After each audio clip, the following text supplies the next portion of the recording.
दिनों से जो देखा जा रहा है गोवंडी के अंदर में एक ऐसा वातावरण बनाया जा रहा है कि मस्जिदों पर कार्रवाई की जाएगी, मस्जिदों के जो स्पीकर हैं उसको निकाले जाएंगे, और जो भाजपा के पूर्व सांसद है किरीट सोमैया वो लगातार शिवाजी नगर पुलिस स्टेशन का रुख कर रहे हैं और कार्रवाई की मांग कर रहे हैं। क्या कहना चाहते हैं? देखिए, ऐसा है कि सिर्फ गोवंडी नहीं, पूरे भारतवर्ष में ये लोग दनदनाते फिर रहे हैं, जहाँ जो चाहे कर रहे हैं।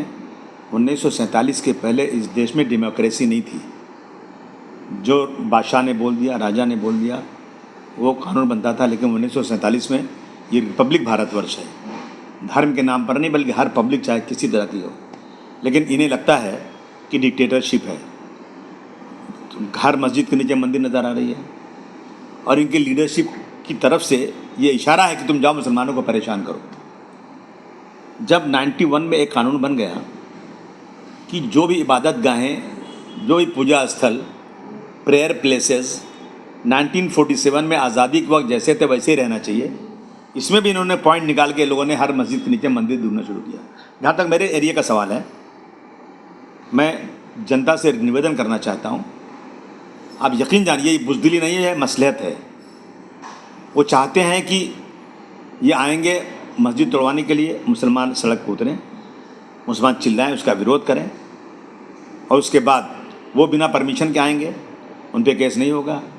हमारे लोग परमिशन मांगने जाएंगे, परमिशन मिलेगा नहीं, और फिर हमारे लोगों को पकड़ा जाएगा, उनको नहीं पकड़ा जाएगा। ये सच्चाई है। मेरी बात तो शायद सरकार को लगेगी कि मैं क्या कह रहा हूँ, लेकिन मैं प्रूव कर दूँगा कि वो कहते हैं ना, वो कत्ल भी करते हैं तो चर्चा नहीं होता, हम आ भी भरते हैं तो हो जाते हैं बदनाम।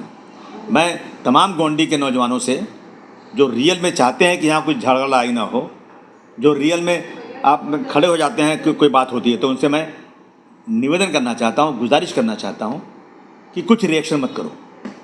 ये बुज़दिली नहीं है, चुपचाप रहो, आएंगे चले जाएंगे।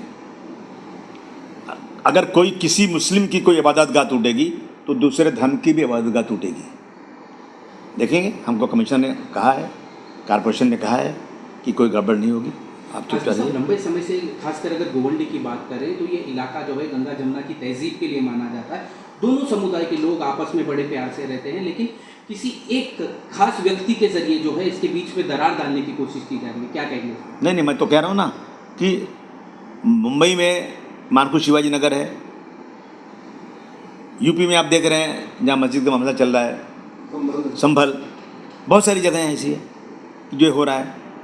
ये दरार पैदा करना ही चाहते हैं, लेकिन मुझे खुशी है कि यहाँ के हिंदू कभी उनके साथ नहीं है। यहाँ के हिंदू हमारे साथ कंधे से कंधा मिलाकर। मैं गया उमर खाड़ी में, एक लेडी वहाँ पर सब्ज़ी बेचती है। मैंने उससे पूछा, बहन तुम हिंदू हो ना, तुम यहाँ रहती हो, या तो सब मुसलमान हैं? बोले हाँ। बोले सब मेरे भाई की तरह से, मुझे आज तक कोई तकलीफ़ नहीं हुई। मैं गोवंडी में ढूंढ कर हिंदू भाइयों से पूछता हूँ कि मैं यहाँ का एक जो है MLA बनाया गया हूँ, यहाँ का सेवक हूँ मैं, मेरा फ़र्ज़ होता है कि मैं अपने तमाम वोटर्स को मिलूँ और पूछूँ उनसे। मुझे एक हिंदू ने नहीं कहा कि साहब मुसलमानों से मैं तकलीफ़ है। लेकिन माइक पे आने के बाद बीजेपी के इशारे पर वही खड़े हो जाते हैं बोलने के लिए, उकसाया जा रहा है इनको।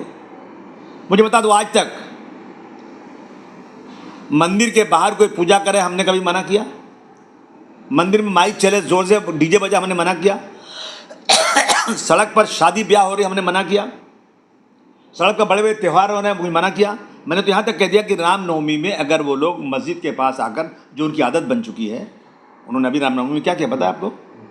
इन्होंने गांधी जी के कातिल अपना गोडसे, नाथूराम गोडसे की तस्वीर लहराया, तलवारें हाथ में लहराया। किसको दिखा रहे हो तलवार वो? और उन पर कोई केस नहीं होता है। और मैंने मानकू शिवाजी नगर में मेरे नगर सेवक ने एक केक लाया, एक तलवार दिया, काटो इससे, मेरे पर MLA पे केस हो गया। तो ये हो रहा है। इसलिए मैंने कहा कि अब ये मस्जिद के पास आएंगे, चिल्लाएंगे, डीजे बजाएंगे, आप लोग मुंह फेर के खड़े हो जाओ। अगर कोई पानी मांगता है तो पानी भी दे दो उसको। आदमी साहब, खास करके अगर नौजवानों की बात करें इस इलाके के, जो सोशल मीडिया पर वीडियो बना रहे हैं और बोल रहे हैं कि हम प्रोटेस्ट करेंगे, उनको किस तरह? नहीं, मैं उनसे गुजारिश कर रहा हूँ, मैं कोई पॉलिटिक्स नहीं कर रहा हूँ इस वक्त। मैं अमन अमान के लिए उनसे कहना चाहता हूँ कि कोई वीडियो मत बनाइए, कोई जवाब मत दीजिए। जब कोई ऐसा वक्त आए तो आपसे बात की जाएगी। अभी आप अपने इलाके के हिंदू भाइयों से, जो इस्लाम ने सिखाया भाईचारगी, उस भाईचारे के पैगाम दीजिए। आप प्रोग्राम कीजिए अच्छे अच्छे, होली और ईद मिलन कीजिए, बुराई हिंदू भाइयों को मिली है उनसे। हम माइनॉरिटी में हैं, वो मेजॉरिटी में हैं, और बीजेपी बीजेपी का अहंकार है, वो तो इस हमारी एकता को तोड़ना चाहती है। इसलिए आप सब लोग प्लीज़ मेहरबानी करके कोई जोश में मत आइए, होश में रहिए, जब कुछ होगा तो बताया जाएगा। बहुत बहुत शुक्रिया।